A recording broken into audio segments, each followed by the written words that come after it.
Olá, bom dia mais uma vez a todo mundo. A gente tem continuidade com as discussões. É a quarta fala, né, desse quarto papo extra com o professor mestre Hugo Pedro. E quando eu fiz o convite ao Hugo para fazer essa fala, eu pedi que ele contasse para a gente, né, nesses estudos sobre as relações de sujeitos, né, linguagem, sujeitos, tempos e espaços, sobre a pesquisa dele de doutoramento, que está em fase de finalização.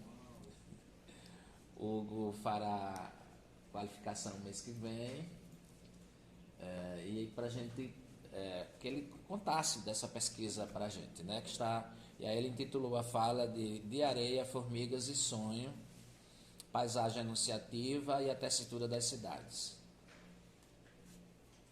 Bom dia.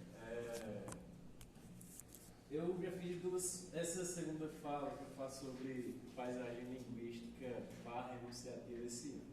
O primeiro foi no ENALO. Eu tive a felicidade de escutar antes o professor Luita Lopes falar sobre paisagem linguística, antes de eu ofertar o minicurso. E hoje, professor Paulo, eu tive a felicidade de escutá-lo falar sobre cronotopo, porque vai informar muito do que eu discutirei em alguma medida sobre paisagem enunciativa. Tá? Então, como o professor Ismael bem colocou, eu tratarei um pouco sobre o recorte da minha pesquisa de doutorado, e aí focalizando nesse conceito de paisagem enunciativa, e aí correlacionando com cidade e texto, pensando aí como uma amálgama mesmo, os textos. Então, acho que pensar o cronotopo da pesquisa também foi muito interessante, porque eu apresentei o projeto para discutir paisagem linguística. E no decorrer do processo, vou aí formulando, pensando, trabalhando esse conceito de paisagem enunciativa. Inicio com uma citação do Benjamin, da obra Via de Mão Única, de 87. Eu acho que será interessante para a gente iniciar a conversa. E ele nos diz que a escrita, que no livro impresso havia encontrado um asilo onde levava sua existência autônoma, é inexoravelmente arrastada para as ruas pelos reclames e submetida às brutais heteronomias do causa política. Essa é a rigorosa escola de sua nova forma. Se há séculos ela havia gradualmente começado a deitar-se da inscrição ereta, tornou-se manuscrito repousando oblíquo sobre escrivaninhas, para afinal acalmar-se na impressão. Ela começa agora, com a mesma lentidão, a erguer-se novamente do chão. Já o jornal é lido mais a prumo que na horizontal. Filme e reclames forçam a escrita a submeter-se de todo à ditatorial verticalidade.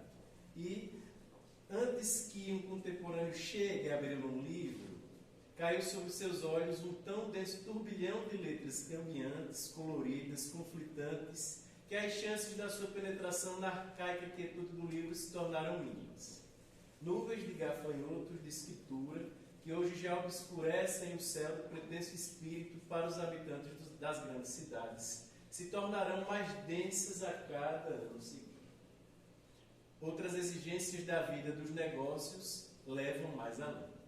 A cartoteca traz consigo a conquista da escrita tridimensional, portanto, um surpreendente contraponto à tridimensionalidade da escrita em suas origens, como runa ou escritura de nós. Esse ponto interessante, mobilizo aí diálogo com o professor Duval Muniz de Albuquerque Júnior, em uma palestra que ele oferta, está disponível no YouTube, de 2019, em que ele fala que a linguagem saiu da horizontalidade dos livros para ocupar a verticalidade dos espaços. Né? Achei isso pertinente, essa citação pertinente também, porque vai nos dizer desses novos tempos contemporâneos. Quando fala dessas nuvens de gafanhotos, quando fala desse contexto de mercado, de novas economias, nos diz que as práticas de linguagem então passam a verticalizar-se nas cidades e que a partir daí então essa linguagem verticalizada estaria a cada dia mais densa. E aí mobilizo o Gorter para pensar que objeto de estudos é esse na paisagem linguística, e são justamente essas formas textuais na vida pública cotidiana, vitrines, cartazes, avisos oficiais como objeto de estudo. Né? Então, esse, portanto, é o grande interesse desses estudos. Mas o que é paisagem linguística? E aí nós temos a inauguração, entre aspas, do termo em um texto de 1997, do Landry e do Bowles, e eles dizem que a paisagem linguística refere-se à visibilidade e à relevância das línguas em sinais públicos e comerciais em determinado território ou região. Então, a gente pode perceber que há sempre uma relação, portanto, de comércio sempre muito forte. E aí eu recorro a Melo Pfeiffer e a Lima Hernandes, professor da Unicamp, em que elas fazem um estudo sobre como as discussões em paisagem linguística se desenvolveram no decorrer do tempo. E aí elas apontam 3 fases principais, dizem de um primeiro momento desse grupo de estudos que objetivava promover análise, descrever quantitativamente e sincronicamente multilinguismo e a hiperdiversidade linguística. Portanto, o foco principal desse momento é a língua no espaço público. Como as línguas estão dispostas no espaço público. E aí, pensando especificamente, que língua é essa? Essa cidade é multilingüe? Essas línguas em contato produzem um novo dado? Enfim, o interesse, portanto, era o sistema linguístico. Segundo momento, a ampliação da análise para elementos semióticos. Então, a gente pode perceber aí uma ruptura em alguma medida para dar conta de pensar esses elementos semióticos, reconhecendo que a descrição e quantificação das línguas presentes na paisagem linguística não são suficientes para compreender a complexidade das dinâmicas sociais. E um terceiro momento, foco em questões sociais com abordagem qualitativa e interpretativa, buscando compreender como a pele estrutura o espaço e estabelece normas de participação e exclusão. Acho que um dado importante é que as autoras dividem esses 3 momentos, mas a gente precisa pensar, e eu discuti isso na tese, de que esses momentos não estão separados, na verdade eles coexistem aí, né? Esse espírito que a gente pode dizer de um primeiro momento de estudos em paisagem linguística ainda está muito vivo nos dias de hoje, e foi isso que eu apontei também, né? Estudos dedicados exclusivamente, em sua maioria, a pensar essa língua no espaço público, a descrever essa língua, a quantificar essas línguas no espaço público. Né?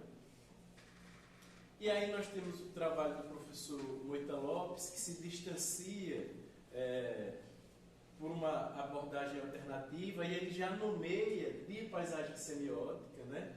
E aí o título do artigo é Quem Matou Diego, Projeções Escalares em Paisagens Semióticas Online e Offline. E aí a gente vê que tem um reacentuamento da nomenclatura da área. E no minicurso ele ofertou sobre paisagem linguística, mas estava tratando sobre esse texto. E a todo tempo, um dado que ele sempre retornava era: estou aqui utilizando o termo paisagem linguística, mas a gente tem que levar em conta que essa paisagem é composta por diferentes sistemas de linguagem. E aí mencionava o cheiro, as cores, enfim, como se o termo linguística estivesse aí apontando para sentidos de trabalho com a língua, inclusive uma perspectiva abstrata, de separá-la da vida. Né? Acho que é um dado relevante, porque é daí também que eu passo a discutir sobre esse conceito. E aí, portanto, esse grande objeto de estudos da paisagem linguística, que seria essa língua em circulação nos espaços públicos, signos linguísticos materializados em letreiros, placas, e aí, portanto, uma grande ênfase na visibilidade da língua como marcador social e identitário, observação da presença, ausência e hierarquização das línguas em contextos urbanos. E aí eu mobilizo uma cena lá na cidade de Piranhas, compõe o corpus da tese, achei muito interessante. Piranhas é a capital do cangaço, sempre mobilizo esse exemplo, mas nesse primeiro momento mobilizo para pensar que no primeiro momento de estudos da paisagem linguística, o interesse seria, portanto, o sistema linguístico. O arranjo, Piranhas, a capital do cangaço. Esse seria o grande mote, descrever o que está acontecendo, portanto, aí. De modo que todo esse enunciado, aí pintado nestas paredes, ele não serviria para pensar desse objeto. E aí, portanto, essa abordagem tradicional focaria nessa língua, no uso dessa língua, para pensar se essa cidade é multilíngue ou não. Então, assume-se que a linguagem regula os espaços. Mas uma questão muito interessante assume-se que ela regula os espaços, mas não que o constrói. Não que o constrói. Regula no sentido de que aponta onde nós devemos atravessar nas ruas, onde devemos parar em quebra-molas, quem tem direito a acessar determinadas áreas da cidade. Só que uma lacuna não pensa como essa linguagem produz também o espaço, uma dupla afetação. E aí, pegando a metáfora nós temos estudado uma disciplina do PGLL, ofertada pelo professor Irmismar, essa abordagem tradicional promove o corte dos fios da complexidade do objeto, no sentido de que aparta essa língua da sua concretude e dos elementos que a constituem como complexa, participando da história, da cultura, e aí produzindo sentidos para espaço. E aí outro ponto que é relevante, paisagem linguística, nesse sintagma, há a paisagem, que é adjetivada como linguística, só que a noção de paisagem é pouco ou quase nada problematizada. Isso é um dado relevante. E aí, havendo algumas possibilidades, uma das possibilidades é que o conceito de paisagem já está dado, então, portanto, não precisa ser discutido. E a outra possibilidade diz respeito ao fato de que não há uma perspectiva de diálogo entre diferentes áreas de conhecimento. Uma perspectiva bem... E aí, um dado relevante, o Blumaert nos diz que os estudos em paisagem linguística, eles nascem no seio da sociolinguística. Só que desenvolvo a minha pesquisa de doutorado em linguística aplicada. Então, nessa perspectiva teórica, essa perspectiva teórica que vai informando a minha prática, a minha relação com o objeto e com a teoria. Então, eu coloco que há um cotejo dialógico aí entre diferentes áreas de conhecimento e uma indisciplinaridade epistemológica que me permite formular, imaginar teoricamente as nuances desse conceito. Então, não poderia deixar de citar a LA, e aí para pensar que não é uma ciência para quantificar, nem para gerar verdades universais.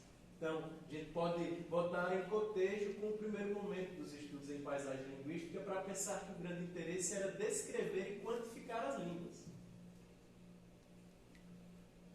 Enquanto, do parâmetro da linguística aplicada e disciplinar, o nosso interesse não está em descrever e quantificar. É uma produção de saber interessado e situado. Há uma proximidade crítica com o objeto. A linguagem, portanto, não é o espelho da realidade. Nós a construímos, aí sempre em mediação com esse. E aí um dos grandes objetivos, digamos assim, são desmanchar as cenas, desestabilizar, desaprender justamente o que se pretendeu enquanto natural, estabilizado. Né? Desmanchar as cenas dessa aparência de substância que, por exemplo, o sertão possui, que os sujeitos que vivem nesse território possuem. E aí, dialogando fortemente com a concepção de linguagem bakhtiniana, pensando que as nossas práticas de linguagem se dão através de enunciados concretos. Então, uma unidade real da comunicação discursiva, ocorrendo sempre em esferas e gêneros do discurso, formas relativamente estáveis de enunciados. E aí, estabelecendo pronotopos, sempre situados no tempo e no espaço, e adensarei mais essa ideia à frente. Por isso foi uma felicidade escutar o professor Paulo, e aí pensando também que esses enunciados estão sempre inseridos em elos discursivos, sempre de um eu para o outro, mas que também se inserem aí em cadeias discursivas, porque sempre respondemos a enunciados pregressos, ao mesmo tempo que demandamos enunciados futuros. E aí a mediação da realidade se dá através da linguagem, né? E aí, portanto, esse caráter responsivo, ético, né? Agimos no mundo através da linguagem. Somos sujeitos responsivos, agimos em virtude do outro, sempre respondendo através da linguagem. E aí adenso esse diálogo para pensar um conceito que eu considero bastante produtivo, conversava com o professor Ismar outro dia, que é esse conceito de objetos de discurso da COP. Né? A realidade não existe fora da forma de operações de linguagem e cognição. De modo que a gente só tem acesso ao que se supõe realidade através dos diferentes textos. Então, as regiões são tomadas como objeto de discurso quando a gente, por exemplo, fala sertão, fala nordeste, fala semiárido. Quando fala Maceió é massa, né? A gente está produzindo sentidos para esses espaços, né? Há, portanto, essa mediação da linguagem entre os sujeitos e o mundo. E aí operacionalizamos as citações mediante processos de referenciação. Então, passamos a compreender, portanto, que a linguagem não está representando uma realidade. Na verdade, nós fazemos dos nossos processos enunciativos processos de referenciação, de citação do discurso de outro, da construção desses objetos de discurso. E aí, essa concepção de linguagem ajuda a pensar em diálogo com a historiografia dos espaços, e bastante citado, o professor Durval Ulisses, né? E ele nos diz que o espaço draga e é dragado pela historicidade. Espaços são sempre mediados e produzidos pela linguagem. As práticas discursivas produzem espaços. O discurso é espacializado, né? Como nós discutimos ontem. Estabelecemos nas nossas práticas de linguagem regiões do existir. Os espaços, portanto, são sempre estáveis, prontos a desmoronar. E aí o professor Duval, nos estudos historiográficos, fala que os espaços são inventados, diz que o Nordeste é uma invenção, e aqui, nos estudos da linguagem, nos estudos de Gelazão, a gente passa a compreender que essa operacionalização de invenção dos espaços se dá em enunciados concretos que produzem o espaço enquanto objeto de discurso. Há tempo que vão se inventando aí mutuamente. Né? Podem se repetir sentidos, se reiterar sentidos, mas o que há é uma aparência de substância que está sempre pronta a desmoronar. E aí, portanto, a gente passa a discutir sobre uma geografia discursiva, nessa perspectiva de disciplinaridade. Ok, até aqui. Fique à vontade. Perguntas perguntas, comentários, xingamentos? Xingamento não. E aí eu passo, como é uma trama complexa, como é uma trama teórica complexa, né, para formular, para pensar a linguagem na paisagem. Como esse percurso tem sido informado aí por uma trama complexa de teorias, né? De modo a partir lá, no projeto de mestrado, de uma concepção de paisagem linguística para empreender outra forma, outra nomeação hoje. E aí, como eu dizia, deixa eu avançar. Como eu dizia, não há problematização do conceito de paisagem em muitos dos trabalhos sobre que se inserem nessa área de paisagem linguística. Então, uma tarefa eu achei pertinente, e aí muito em virtude da influência do Gelazar, justamente discutir essa noção de paisagem, né? O que seria essa concepção tradicional, esses sentidos estratificados e dicionarizados de paisagem, né? Diz respeito a esse conjunto de componentes naturais ou artificiais de um espaço visível. Extensão do território apreensível pelo olhar, uma vista, um panorama. Espaço geográfico caracterizado por determinados traços ou feições. Então, a gente pode ver que essa concepção tradicional de paisagem entende paisagem como um dado já lá, externo aos sujeitos.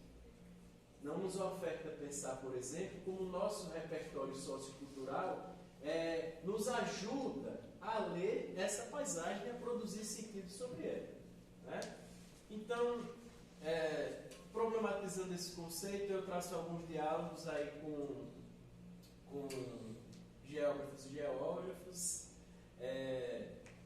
e aí por outras concepções de paisagem, né? Aí a Calcanin vai nos dizer que a paisagem é sempre um enquadramento, uma construção simbólica e cultural. E aí a gente pode dialogar com o que o professor Paulo disse, né? Ou seja, a paisagem é sempre um enquadramento de sujeitos diferentes. Nós nos relacionamos com esse mundo de formas diferentes, porque nós temos repertórios culturais diferentes, valoramos o mundo diferentemente. Ou seja, eu posso estar em um dado espaço, mas não lidar da mesma forma com ele que o meu colega, porque são pessoas diferentes. Repertórios culturais diferentes que informam esse olhar, que subjetivam o espaço de forma diferente. Então, não há uma relação natural entre sujeito e espaço. No sentido de que é através da linguagem que nós nos relacionamos. Nós significamos esse espaço através de signos linguísticos. E aí, pensando especificamente, através de enunciados concretos. Lidamos com esse espaço através de conceitos. Tanto é que nós podemos pensar, por exemplo, as ruas que moramos na infância. Né? A gente tem a capacidade de acionar essas paisagens, essas vivências. Né? O que nos leva a pensar que a paisagem não está já lá, mas também habita os sujeitos. E aí, a Petit vai dizer que a paisagem é um espaço cujos elementos formam um todo. E aí, esse é um dado importante, né? Porque ela nos leva a pensar que a própria paisagem é espaço. Um texto que discutimos recentemente nas reuniões do Gelazar. A própria paisagem é espaço, né? E é, portanto, um espaço construído e também percebido. E aí, Moita Lopes, já promovendo um diálogo com os estudos em linguística aplicada, propõe pensar justamente que as paisagens, nesse nosso tempo, já não habitam somente o que a gente entende enquanto esse mundo offline, esse mundo do aqui, mas que habitam também o online. Aí eu mobilizarei alguns exemplos a respeito desse aspecto. E aí Petit e Vest deslocam essa noção de paisagem de um já lá externo ao sujeito para pensar justamente que nós lidamos com essa paisagem, nós produzimos essa paisagem, nós produzimos esses espaços, ao mesmo tempo que essas paisagens nos interpelam, que a gente subjetiva, esses espaços. Então, podemos pensar, por exemplo, que um turista que passa em Piranhas e lê aquele tótem Piranhas, a capital do cangaço, se tomar esses sentidos como válidos, vai entender essa cidade, portanto, como esse espaço onde as relações do cangaço parecem ainda acontecer. Né? Em todas as suas nuances. Né? Enfim. E aí, se tomar como válidos, há grande chance de reproduzir. Não, fui a Piranhas, a capital do cangaço. E aí, portanto, nesse emaranhado de erros discursivos... Vai ser lampião. Ele vai ser, o turista vai ser lampião. Sim. Nesse emaranhado de erros discursivos, a cidade vai adquirindo essa aparência de substância, né? De estratificação de sentido. E aí, para pensar paisagem e historicidade, a paisagem guarda marcas do tempo e indícios da história. Eu acho que não dá, portanto, para pensar, fazer uma correlação com o conceito de produtor. Né? Através dessas paisagens, desses enunciados concretos na paisagem, a gente tem indícios da história que ocorreu e mesmo produziu os espaços. É o resultado das ações humanas acumuladas sobre o espaço. E aí tem um conceito que eu acho interessante, que é o conceito de rugosidade de Milton Santos. Ele vai nos dizer que essa paisagem expressa essas rugosidades do tempo, ou seja, essas marcas, né? Esses acontecimentos. São, portanto, esses vestígios materiais e simbólicos deixados por esses diferentes tempos históricos que coexistem. Né? Cada paisagem é uma estratificação de tempos, coexistem nela o antigo e o novo, o permanente e o efêmero. Daqui a pouco mobilizo outro exemplo também, mas eu acho que esse exemplo que o professor Ismar mobilizou da reportagem sobre a Água Branca é interessantíssimo. Né? Como se enuncia algo, mas na cena se escapa um outro dado sobre o tempo, em um sertão que é contemporâneo. Né? E, então, portanto, os indícios desse tempo, desse sertão contemporâneo, que não se espera, né? Mas que está aí. Cada paisagem, já disse, pode ser lida como um texto, uma paisagem-texto. Deixa rastros e ruínas, aí dialogando com Derrida. Diz e participa de processos sociais, culturais, é precária, sempre inacabada em transformação. Esse é um dado interessante. Fiz alguns registros fotográficos logo para o projeto de tese e logo depois, inquieto, né, com os estudos que desenvolvia no PPG. E o cenário de algum desses locais foram totalmente transformados. Totalmente transformados no prazo de 2 anos. Que nos leva a perceber, portanto, que esse espaço, essa paisagem é inacabada, sempre precária e em transformação. Né? É sempre um vir assim. E aí articula a partir daqui uma noção de paisagem enunciativa. Alguma questão até aqui?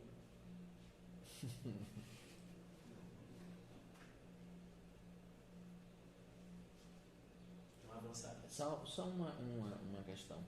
Então, nos estudos de paisagem linguística, mesmo chegando à terceira fase, pouco a noção de paisagem é problematizada. Sim, exato. E ainda há marcas dessa paisagem já lá. Pouca preocupação dessa relação entre sujeito e paisagem. São os fantasmas que parecem e assombram, teoricamente, a área o tempo todo. Essa perspectiva cartesiana e positivista. E você ter dito que nasce da sociolinguística, imagina a sociolinguística variacionista. Sim. Interessada justamente em entender, por exemplo, como esse contato linguístico produz palavras outras, translíngues, né? Nessa amálgama, nessa quebra de palavras do português e do inglês e produzem uma nova, para entender esse funcionamento da estrutura da língua mesmo. Tanto é que esses estudos são muito desenvolvidos em áreas de fronteira. Em áreas de fronteira, porque há essa proeminência de várias línguas aí coexistindo no espaço público. Então vou adiantar pelo avançar da hora. Paisagem linguística, que chama esses estudos de paisagem? É.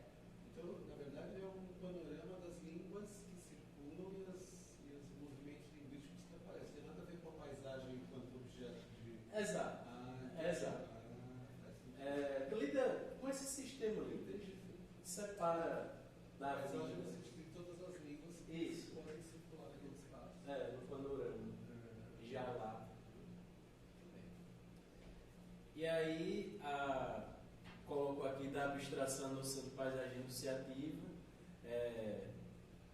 Abstração, portanto, esses estudos hegemônicos sobre língua e paisagem sustentaram uma ideologia científica e linguística baseada na abstração da vida social. Né? E aí, portanto, a partir de tudo isso que eu coloquei, eu passo a discutir e a adotar a nomeação de paisagem enunciativa, entendendo essa nomeação também como um ato político, né? Como essa imaginação teórica. Né? E aí, formulado em diálogo com Bakhtin, com Círculo e com Santos Filho e Santos. A paisagem enunciativa, portanto, é essa amálgama epistêmica conceitual ancorada em uma geohistória discursiva. Enunciativa porque a paisagem articula diferentes sistemas de linguagem. Não é, portanto, somente o sistema linguístico que interessa. Então, o conceito de enunciado concreto de Bakhtin e Voloshina me ajuda a pensar essa paisagem que é complexa nos seus diferentes